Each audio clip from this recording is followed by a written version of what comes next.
আসসালামু আলাইকুম।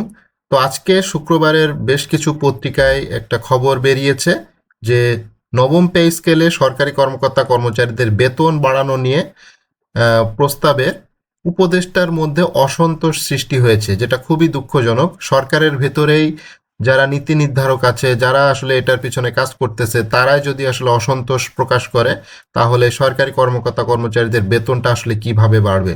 অলরেডি যেটা হয়েছে, প্রধান উপদেষ্টার কাছে বেতন কমিশন তাদের যে প্রস্তাব সেটা পেশ করেছে, এবং এই প্রস্তাব দেখার পর থেকেই বিভিন্ন সুশীল সমাজ, তারপর অর্থনীতিবিদ এবং বিশেষ করে উপদেষ্টাদের ভিতরে অসন্তোষ দেখা দিচ্ছে। তো তারা আসলে কি বলতে চাচ্ছে? তো এখানে রাজনৈতিক উত্তাপ, অর্থনৈতিক পরিস্থিতি, সমাজের পরিবর্তন ও বিশ্বমঞ্চের নতুন বার্তা নিয়ে সংবাদপত্রগুলো তাদের যে খবর সেটা তারা ছাপিয়ে থাকে।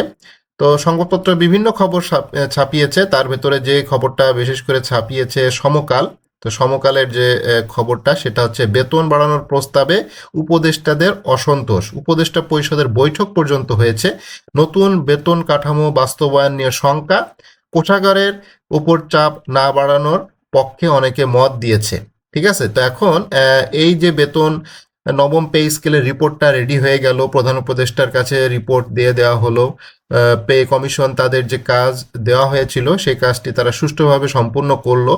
এখন শেষ মুহূর্তে এসে যদি এই বেতনটা গেজেট না হয় বা বেতন যদি বাস্তবায়ন না হয়, তাহলে এটা কোন দিকে যাবে সেটাই আসলে নতুন একটা বিষয়। তো নতুন বেতনে কর্মচারীদেরও অসন্তোষ তো আছেই, কর্মচারীরা তাদের আশা পূরণ হয়নি সেটাও ঠিক আছে, বাট যারা আসলে বেতন সরকারের ভেতরে যারা আছে, সরকার তো মূলত এই বেতনটা পাশ করবে, বেতনটা কার্যকর করবে, তারাই যদি অসন্তোষ প্রকাশ করে, তাহলে এই বিষয়টা কেমন হয়ে যাচ্ছে। তো সরকারি চাকরিজীবীদের বেতন প্রায় 2.5 গুণ বাড়ানোর সুপারিশে অসন্তোষ প্রকাশ করেছে অধিকাংশ উপদেষ্টা। ঠিক আছে, এজন্য নবম জাতীয় বেতন কমিশনের প্রতিবেদন আপাতত প্রকাশ না করার সিদ্ধান্ত নিয়েছে সরকার। তো এইটা খুবই দুঃখজনক একটি ঘটনা। আপনারা জানেন, প্রধান উপদেষ্টার যে ভেরিফাইড ফেসবুক পেজ আছে, সেই পেজে প্রতিবেদনের একটা পেজ মূলত আহ, ছবি তুলে পোস্ট করা হয়েছে। এ ব্যতীত যে প্রতিবেদনের আরও যে সকল পেজ আছে, প্রতিবেদনে তো একটা বেশ মোটাসোটা একটা বই আকারে দেওয়া হয়েছে, প্রতিবেদন প্রস্তুত করা হয়েছে। সেই প্রতিবেদনটা প্রকাশ না করার জন্য সরাসরি উপদেষ্টা পরিষদে আলোচনা করা হয়েছে, যে যাতে এটা জনসম্মুখে প্রকাশ করা না হয়। ঠিক আছে, যাতে নতুন নতুন করে দাবি উঠতে থাকে যে এইটা বাস্তবায়ন করার জন্য। তো খুবই দুঃখজনক এবং হতাশাজনক একটা খবর। এবং উপদেষ্টাদের ভেতরেই এই যে বেতন বাড়তেছে সরকারি কর্মকর্তা কর্মচারীদের, সেটা অসন্তোষ দেখা দেওয়াতে এখন এই বেতন স্কেল কার্যকর হওয়া নিয়ে একটা সংশয় সৃষ্টি হয়েছে। অর্থাৎ নির্বাচনের আগে গেজেট প্রকাশ করা, নির্বাচনের আগেই বেতন, নতুন বেতনে কর্মচারীদের বেতন দেওয়া, মাসিক যে বেতন, সেটা কতদূর এগোবে সেটা এখন সবচাইতে বড় চ্যালেঞ্জ। এবং এ বিষয়ে সর্বোচ্চ গোপনীয়তা রাখার নির্দেশ দিয়েছে সংশ্লিষ্ট কর্মকর্তারা। অর্থাৎ এটা সর্বোচ্চ গোপনীয় রাখতে হবে এবং কোনোভাবে এটা প্রকাশ করা যাবে না। এবং এটা আদৌ পে স্কেলের যে গেজেট সেটা পাস হবে কিনা এখন নতুন করে এই বিষয়টা দেখা দিচ্ছে। গতকাল বৃহস্পতিবার উপদেষ্টা পরিষদের বৈঠকে নতুন বেতন কাঠামো নিয়ে দীর্ঘ আলোচনা হয়েছে এবং প্রধান উপদেষ্টা ডক্টর মোহাম্মদ ইউনুসের সভাপতিত্বে রাজধানীর তেজগাঁও এ কার্যালয়ে অনুষ্ঠিত হয়। বৈঠকের সূত্রে জানা যায়, একজন উপদেষ্টা বৈঠকে বলেছে, দেশের বর্তমান অর্থনৈতিক পরিস্থিতিতে বিচার করলে শুধু সরকারি চাকরিজীবীদের বেতন অনেক বেশি বাড়ানো বৈষম্য হতে পারে।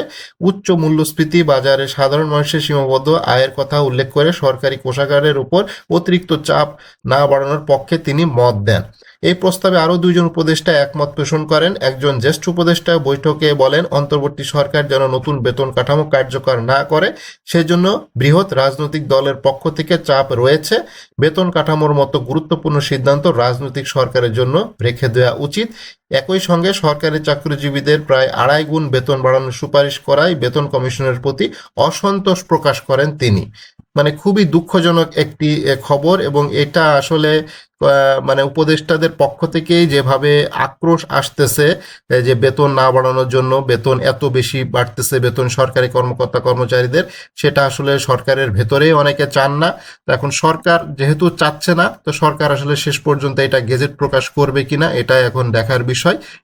তবে এই যে নতুন বেতন নিয়ে এখন যে জটিলতা সৃষ্টি হচ্ছে সেটা তো এখন প্রকাশ্যেই চলে এসেছে এবং এটা আগামী সপ্তাহেই এটার বাস্তবায়ন দেখা যাবে। অর্থ অর্থ উপদেষ্টা তিনি তো যেহেতু উপদেষ্টা বৈঠকে ছিলেন, তিনি বিস্তারিত বলবেন। তো সামনে যে তিনি যখন সাংবাদিকদের সাথে কথা বলবেন তিনি এ বিষয়ে মূলত আলাপ আলোচনা করবেন। তবে এতটুকু যে বোঝা যাচ্ছে সরকারের ভেতর থেকেই খবর যেহেতু করেছে সমকাল, প্রত্যেকটা নিউজ পেপার তারা তো একটা কিছু না কিছু সত্যতা না পেলে আসলে এই ধরনের একটা খবর তো প্রকাশ করে না।